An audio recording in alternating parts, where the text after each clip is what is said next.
Hello everyone, and welcome to Absentia. I am Samuel, and today I'm going to be playing Dear Esther. It's a very nice, peaceful game, I think. The music certainly shows that way.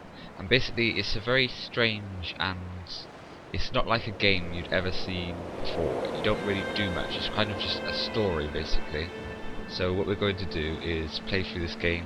It's not that long or anything. I might do, there's only like probably 4 episodes or so with it. And yeah, let's get on with it. The first one. Play this chapter. The Lighthouse. I'll try and shut up for most of it because it's just a nice peaceful game for people to watch.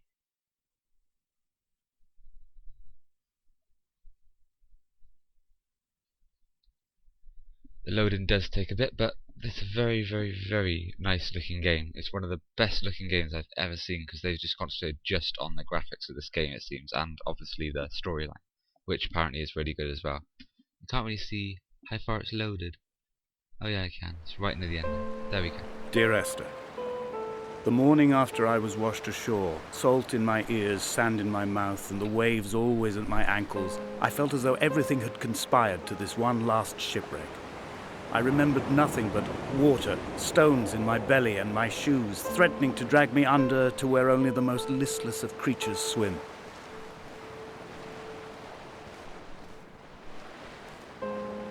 So we're on the island by ourselves. Not a very deserted island by itself. That's what we do. So that zooms in. Click. Nothing else does anything really. Oh, a light. Automatic.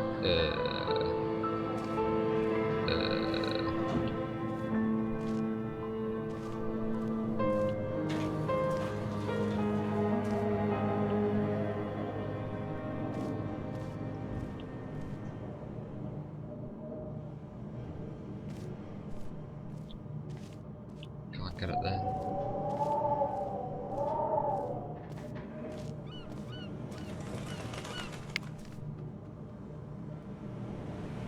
I just sunk to the ground.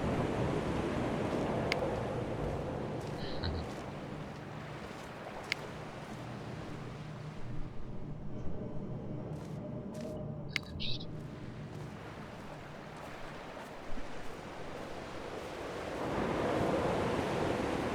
Such a nice looking game. That even very planned.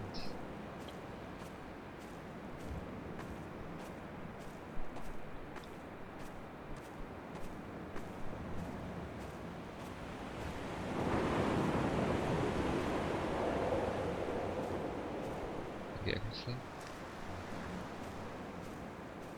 Yeah. Donnelly reported the legend of the hermit, a holy man who sought solitude in its most pure form. Allegedly, he rode here from the mainland in a boat without a bottom, so all the creatures of the sea could rise at night to converse with him. How disappointed he must have been with their chatter. Perhaps now, when all that haunts the ocean is the rubbish dumped from the tankers, he'd find more peace. They say he threw his arms wide in a valley on the south side, and the cliff opened up to provide him shelter. They say he died of fever 116 years later. The shepherds left gifts for him at the mouth of the cave, but Donnelly records they never claimed to have seen him. I have visited the cave and I have left my gifts, but like them, I appear to be an unworthy subject of his solitude.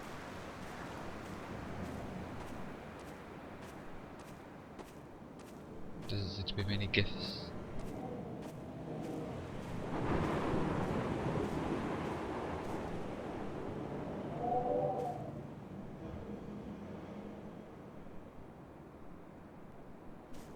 Can't go that way.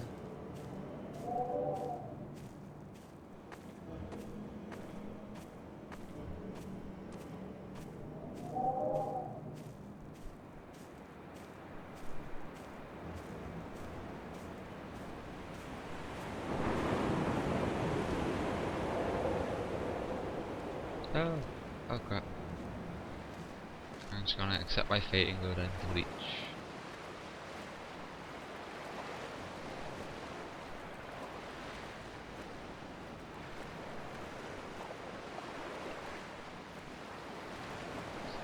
lobster catcher of these. Smallish.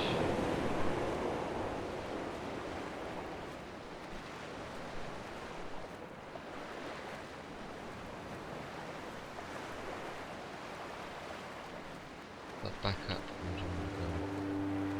From here. At night, you can see the lights sometimes from a passing tanker or trawler. From up on the cliffs, they are mundane. But down here, they fugue into ambiguity. For instance, I cannot readily tell if they belong above or below the waves. The distinction now seems banal. Why not everything and all at once? There's nothing better to do here than indulge in contradictions whilst waiting for the fabric of life to unravel.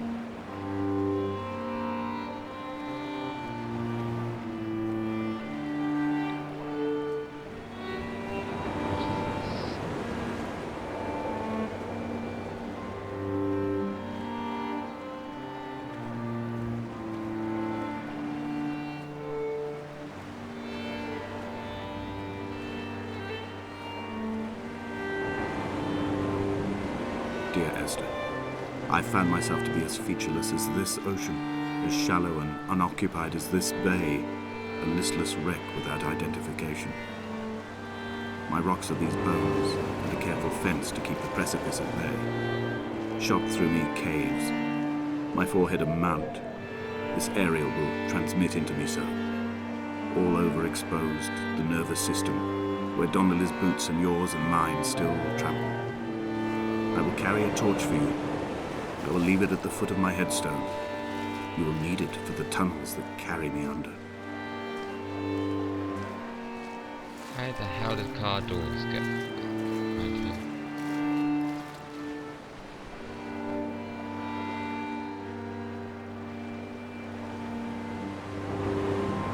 Oh. I think we're supposed to go this way, or?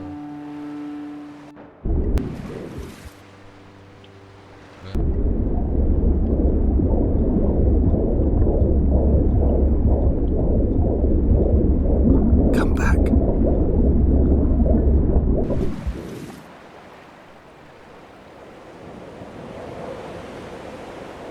Right, I have no idea what's happened there. I think I just died. Right, let's go back to the steps.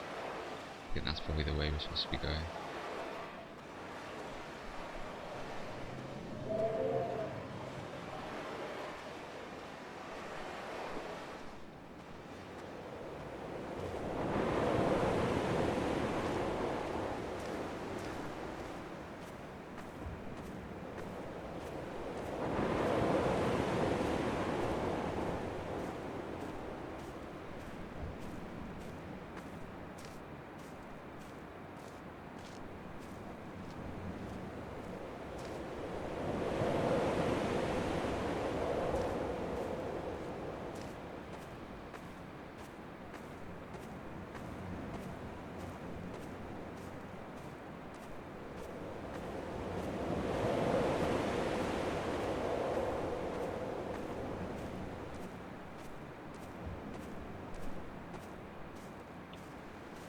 The mount is clearly the focal point of this landscape.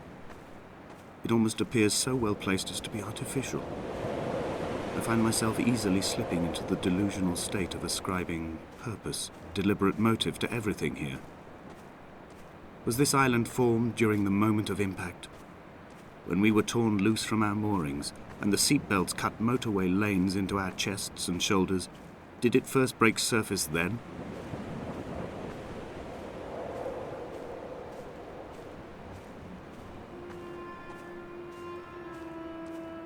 When someone had died or was dying, or was so ill they gave up what little hope they could sacrifice, they cut parallel lines into the cliff, exposing the white chalk beneath.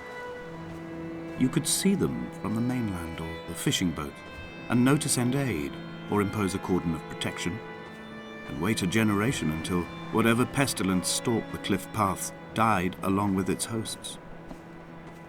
My lines are just for this: to keep any would-be rescuers at bay. The infection is not simply of the flesh.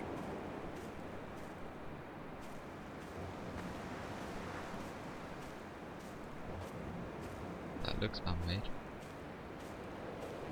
We are not like Lot's wife, you and I. We feel no particular need to turn back. There's nothing to be seen if we did. No tired old man parting the cliffs with his arms.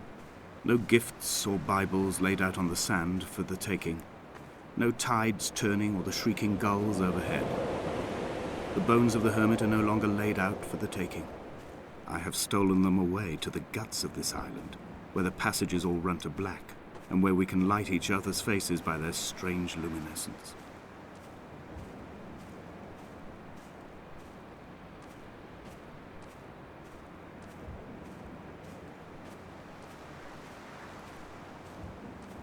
Dear Esther, I met Paul. I made my own little pilgrimage. My Damascus, a small semi-detached on the outskirts of Wolverhampton. We drank coffee in his kitchen and tried to connect to one another. Although he knew I hadn't come in search of an apology, reason or retribution, he still spiraled in panic, thrown high and lucid by his own dented bonnet. Responsibility had made him old. Like us, he'd already passed beyond any conceivable boundary of life. This hermit, this seer, this distant historian of bones and old bread, where did he vanish to? Why, asked the farmers. Why, asked Jacobson. Why bother with your visions at all, if you're just to throw your arms up at the cliff and let it close in behind you and seal you into the belly of the island, a museum shut to all but the most devoted?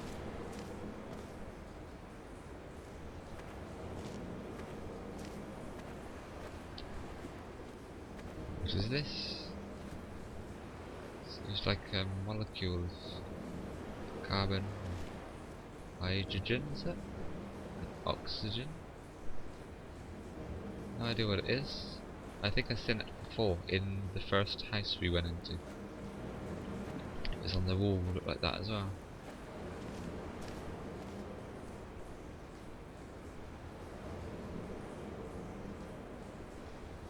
Bird and fish.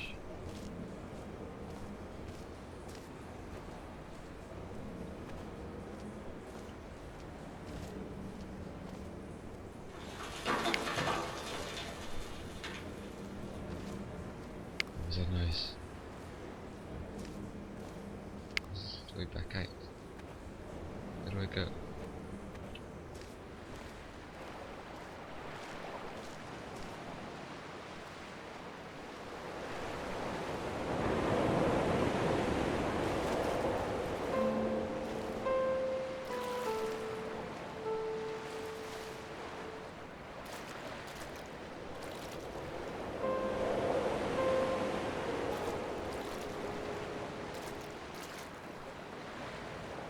If you're stranded on an island, you'd at least be able to swim, right?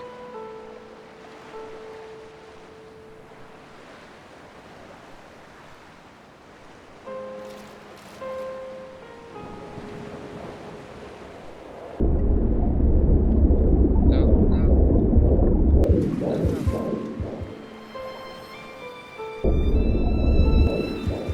I don't think that's the way to go. Oh, damn it.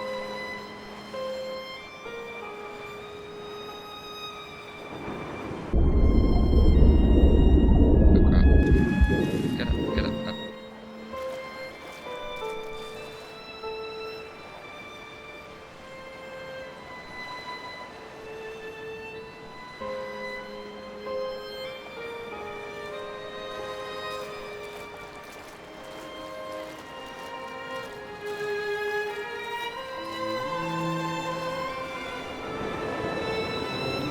Cave from land. I into the cave and there's nothing. Do I go along here?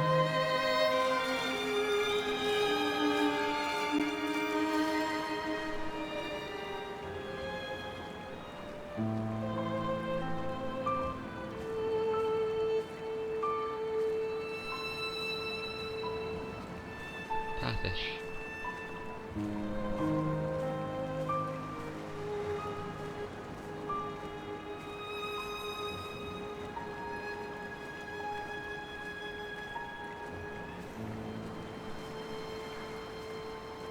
It's weird. I've become convinced I am not alone here, even though I am equally sure it is simply a delusion brought upon by circumstance. I do not, for instance, remember where I found the candles, or why I took it upon myself to light such a strange pathway. Perhaps it is only for those who are bound to follow.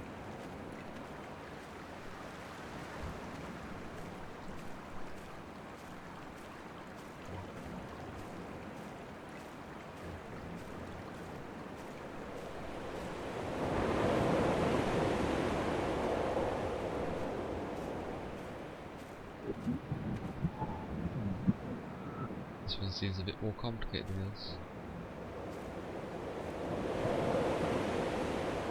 Seems to be a Bible. I guess it is a Bible because I said it. He had a Bible.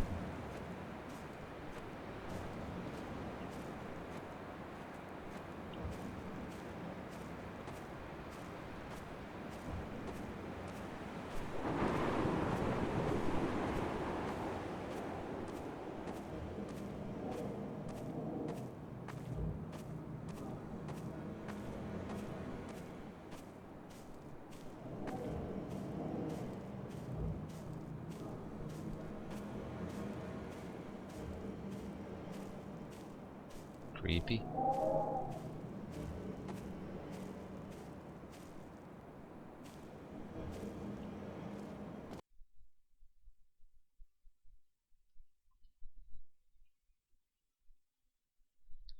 I think that's a good place to end it. Thank you very much for watching, everybody. I'll be back again with another one very shortly. Bye.